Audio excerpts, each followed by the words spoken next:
How to shoot a cinematic bar scene. Hello everybody, my name is Marco Bagnoli, I'm a cinematographer. Today I'm going to show you a commercial where I have this typical bar scene. A lot of people hyping each other up, watching a game, but working on a project like this, we always have to consider, okay, how do I light the scene? What lenses do I use? How can I catch the feeling and atmosphere of this bar? After watching this video, you should be able to shoot something like this. So this is the first shot we're looking at, and this is the wide shot. The wide shot is always the first thing you should shoot. The reason for it is now we have the most amount of people, you have the most area you have to consider, and also it's just the most difficult to do. After that, as you get closer and closer, lighting becomes way more easy, much more controlled, and everything will look better at the end. So how would I plan a shot like this? First things first, the camera angle. Most of the time, people tend to forget that you can put your camera up. So a lot of people only have this classical 2-meter tripod lifted up and that's it. But sometimes in also a situation like this where you want to see deep into the ground, you need your camera to be higher. You can use for a shot like this also a smaller camera. When this is a red project, rent a small Nikon for the wide shots, for the big shots, or when shot on Venice, use Sony FX3. For one shot, that's totally fine. So you can now just put on a go ahead attachment where you can put your camera and then just jank it up for the extra few meters. I tell you, you get a much nicer wide shot and overall unique angles. You probably never think about it because you're so used to just the limits of your tripod. So after we considered where do we put the camera, we have to consider, okay, where are the light? What are the lighting sources? So imagine this frame and now we have to light the whole area. And we try to do it in wide shots most of the time with practicals. You search for screens, for lamps, for signs, for every single light source. You can probably organize it and throw it in the background, in the foreground, everywhere. In a dark, moody scene like this, your highlights are actually the most important part because this is the reason why your image feels alive and not dull and deaf. So try to put practicals everywhere. More in the background and bit to the side, not too much in the foreground because we'll start overblasting the scene and we're losing our contrast. We don't want to lose our contrast. We want still a little bit of depth in our image. You can also play a little bit with colors and tints. Most of the time when you want a warmer feeling on the ground, there's actually two possibilities. Sometimes you want a warmer background and a cooler foreground on the people because they are looking at the screen. So you simulate this TV screen light, but that's not the case. We actually have these warm practicals where are even barely on because we want to keep the dynamic range as much as possible. So try not to overexpose your practicals as much as you can because it looks much better when you're in your dynamic range. And we use this motivation to give everyone a warm key light. So what do we do a scene like this? As you can see, the light is clearly stronger in the foreground and gets darker in the background. And that's okay. You don't have to light everyone perfectly because that's not how light behaves. When the light source is here and we think this is the light that gives them the key, the light should fade slightly away into the end. But these lights are clearly not enough. So what do? I would choose overall the biggest source I can. And you have to find the place where to fit it. I would probably use either a big lantern aperture with a huge lantern light and just on a small percentage just blast it into the scenery. That's the one easy option.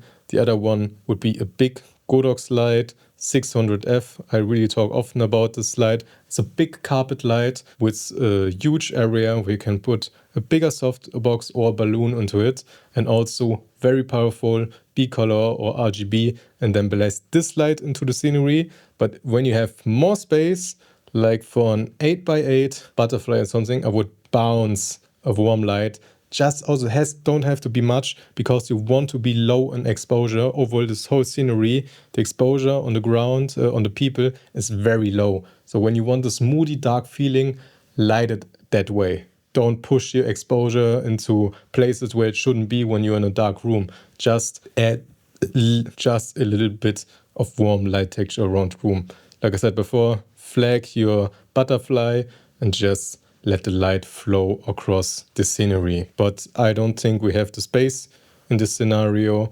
I would do it, like I said before, with a lantern, a grid, or the Codex 600. Then another important thing is haze. Haze. The purpose of haze is not only to make everything look cool, it does a little bit things also. I do tell you very often, only haze the backgrounds when you want focusing on one person, but because this is a wide shot, you can haze the whole room, and now everything has this nice soft look.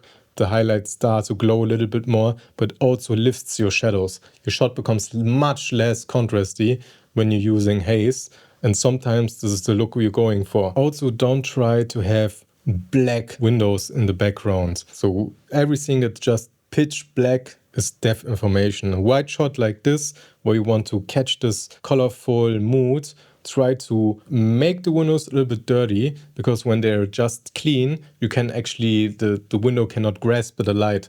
So make the windows dirty, throw some RGB lights on them, like here they did green or here blue, so you don't have this cool vibe overall the whole shot, and then here it would just be black. That wouldn't look good. That's a nice technique you can use to level up your scenery a little bit more. So now we are going in for a close-up, and you can see the lighting is basically the same. No, the only reason that's changed, the only thing that's changed is now, like I said before, they only haze the background. You can clearly see she has a lot more contrast than the whole scene before.